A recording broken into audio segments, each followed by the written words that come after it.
Welcome back to the deep dive. You walk into any wellness store, you open up, any social media app, and you're bombarded by collagen supplements. Oh, absolutely. They promise everything. Fewer wrinkles, stronger bones, joints that feel 20 years younger. But the marketing machine behind it all is, well, it's deafeningly loud.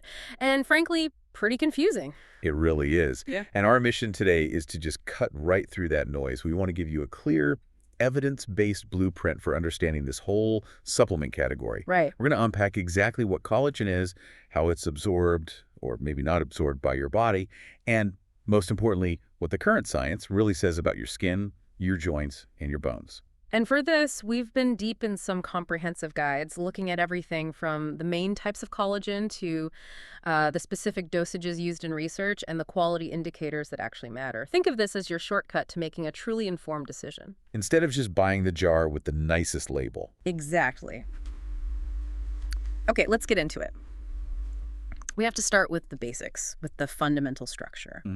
Collagen is the most abundant protein in our bodies, but it's chemically distinct. It's defined by that incredible, very strong triple helix structure. Right, that's what gives our connective tissue its strength and resilience. But it's not just one single thing, right? That's a key misconception. It's a whole family of proteins. I mean, there are dozens of types, but commercially and even biologically, the whole conversation really comes down to three main players. Okay. You have type 1, that's the real heavy lifter.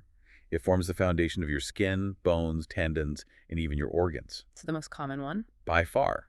Then there's type 3, which often shows up alongside type Y, especially in the skin and blood vessels. It provides more of the elasticity. Okay, so I and 3 are often paired together. Yes. And then you have type 2, which is very different because it's the main component of cartilage. It's almost exclusively for joint structures. So right away, if you're shopping, you need to know what you're actually targeting. A skin product is probably going to be type I and 3, usually from bovine or cow sources. Correct. And a joint-specific product might focus only on type 2, and we'll circle back to that because its mechanism is totally different. And what about the sources? We said bovine, but there's also pig, which is porcine, and a lot of talk about marine from fish. That's right. Marine collagen, which comes from fish skin or scales, has really gained a lot of traction. Part of that is the sustainability narrative, the clean label trend. And part of it is the science? Well, part of it is that some studies suggest its peptide sizes might be naturally a bit smaller, which could influence absorption. Okay, that brings us to maybe the most critical term you'll see on a label: hydrolyzed collagen peptides. What does that actually mean, and why should you basically never buy a non-hydrolyzed collagen supplement? Hydrolysis is essentially an aggressive predigestion. The process uses enzymes or water to break down that huge, intact triple helix protein. That big, strong structure we talked about? Exactly. It breaks it down into much, much smaller fragments, and those are the peptides. So it's like breaking a brick wall down into individual bricks so your body doesn't have to do all that heavy lifting itself. That's a perfect analogy. The smaller the fragment, we call it lower molecular weight, theoretically, the more bioavailable it is. More of it can get absorbed intact into your bloodstream. And what about gelatin? People sometimes ask if that's the same thing. No, gelatin is only partially hydrolyzed. Its molecular weight is much higher, which makes it far less effective if you're looking for those systemic benefits in your skin or joints. Let's talk about what those fragments, those peptides, are made of. Collagen has this unique amino acid profile, right? It's really rich in glycine, proline, and hydroxyproline. It is, and that's often promoted as a huge benefit. But this is where we have to be really clear and manage expectations. Oh, okay. While those amino acids are absolutely essential for our connective tissue, and they're provided in that unique repetitive sequence, we have to state this clearly. Collagen is not a complete protein. What does that mean, practically? It means it's very low or completely lacking in the essential amino acid tryptophan. So while it's great for structural goals, it should never, ever replace your main sources of dietary protein like meat, fish, or legumes. It's a specialized tool, not a meal replacement. That's a really important insight. Okay, now for the really fascinating part. Once you ingest these high-quality peptides, where do they actually go? How does your body use these little pieces to, say, improve your skin? So once they survive the stomach acid, these peptides get absorbed in the small intestine, mostly as very small units. We call them di- and tripeptides. From there, they enter the bloodstream and circulate systemically. Right. And the goal, the hope, is that they accumulate in target tissues, like the dermal layer of your skin or the cartilage in your joints. So they go where they're needed. Well, it's thought that they act less as direct building materials. It's not like dumping a bucket of cement on a crack. It's more that they act as signaling molecules. Signaling molecules, what does that mean? Their presence in the tissue signals to your body's own collagen-making cells, the fibroblasts, to ramp up production.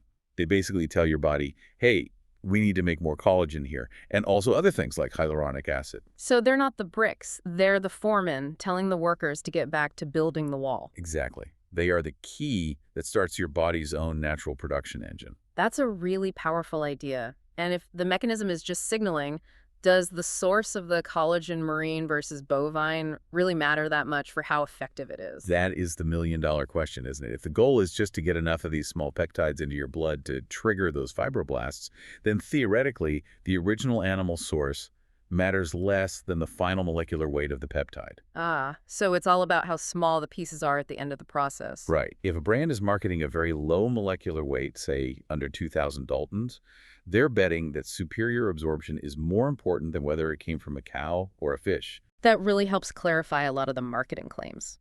Speaking of which, we almost always see collagen blended with vitamin C. Is that just a gimmick, or is there a real scientific reason for that? No, that is absolutely essential. Vitamin C is a critical cofactor for your body's internal collagen synthesis. What does it do? It helps stabilize that triple helix structure as it's being formed.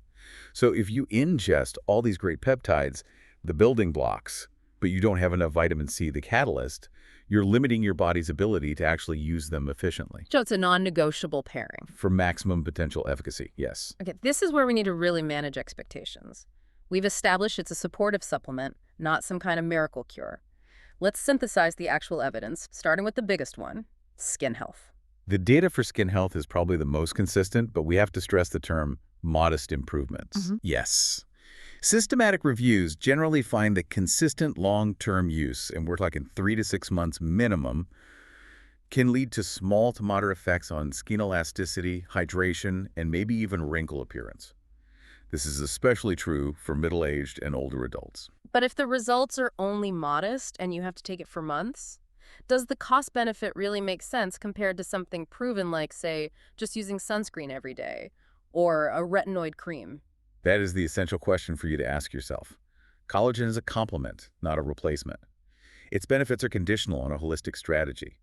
If you aren't protecting your existing collagen from UV damage, taking a supplement isn't going to save you. It's supportive, but it's slow. Supportive, slow, and completely dependent on a high-quality, consistent dose. Okay, let's shift to joint health. This is where those collagen types we talked about become really important. What's the record say here for pain and function? For joint health, we have to separate 2 different approaches. First, if you're taking a high dose of hydrolyzed type I and 3 peptides, say 8 to 10 grams. The same stuff you'd take for skin. Right. The mechanism is the same, providing building blocks and signaling components. Some trials do show reductions in pain and improvements in function. But again, you need consistency for 6 to 12 months. Okay, so that's one path. What's the other? The other path is if you see a product recommending a tiny dose, like 40 milligrams, of type 2 collagen. Milligrams, not grams. Exactly.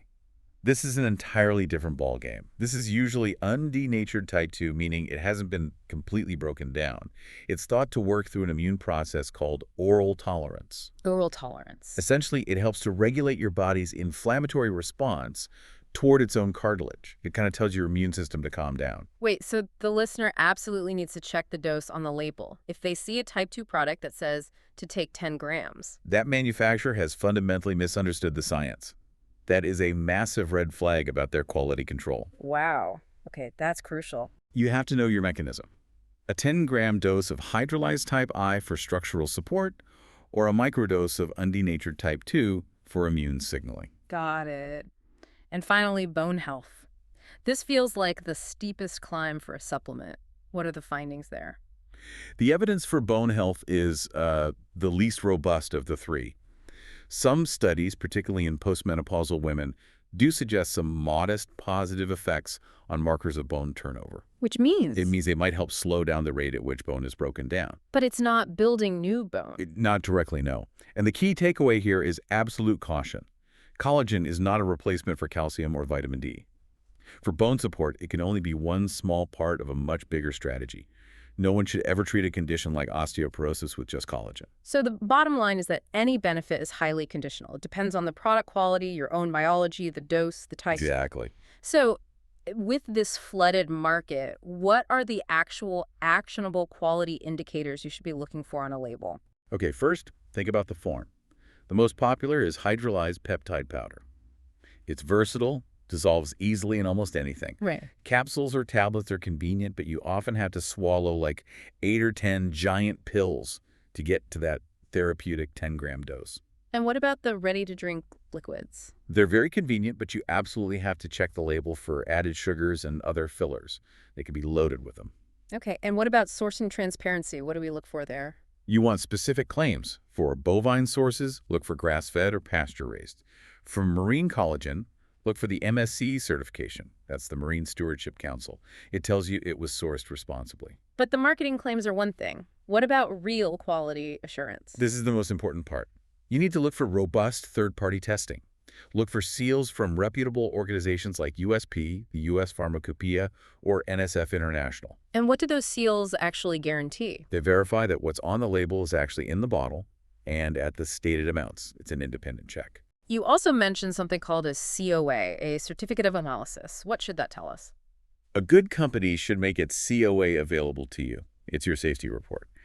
It proves the product has been tested for purity, for contaminants like heavy metals, and for pathogens. And what else? A really good COA will also confirm the average molecular weight of the peptides, which verifies that the hydrolysis process was actually effective. Let's nail down that dose again. For someone looking for those skin and joint benefits, what's the effective daily range? The research points to a range between 2.5 and 10 grams a day. For skin elasticity and joint comfort, the most successful trials usually use the higher end of that, around 8 to 10 grams daily. And you have to be consistent. Right. Infrequent dosing won't get you there. It's very unlikely to yield any results at all. And safety-wise, other than maybe some minor digestive upset, is there anything to watch out for? It's generally very well tolerated.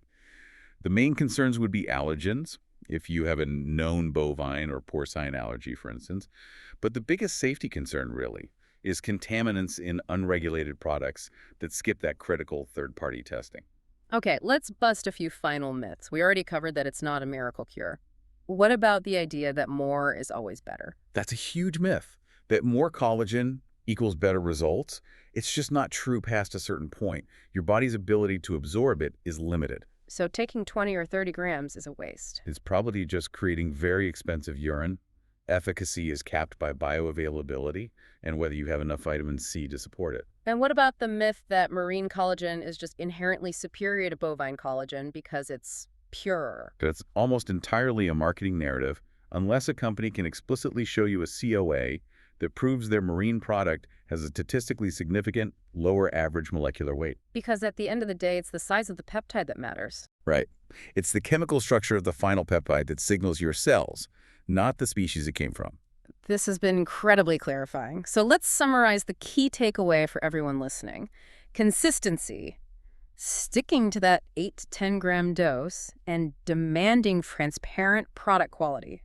Those are the keys. Absolutely. Collagen is supportive, it's slow, and it's complementary. And it has to be high-quality hydrolyzed peptides. Right. And that really raises an important final question for you, the consumer. Given that we now know absorption depends so heavily on breaking it down into small peptides and that the results are only modest, how much should you really focus on complex marketing claims, like a brand advertising a specific molecular weight, versus simply prioritizing the supplier's verified third-party testing certificates and their safety standards for things like heavy metals? So it's about trusting the verification process over the marketing promise. If a company can prove its purity and its general peptide size through that external testing, that is infinitely more valuable than just a fancy number on a bottle. Absolutely. Focus on the quality assurance process itself. Fantastic. Thank you for helping us navigate the science and the marketing maze around collagen supplements. We'd encourage you to go look up those quality indicators we talked about today and see how your favorite brand stacks up. That's all for this deep dive.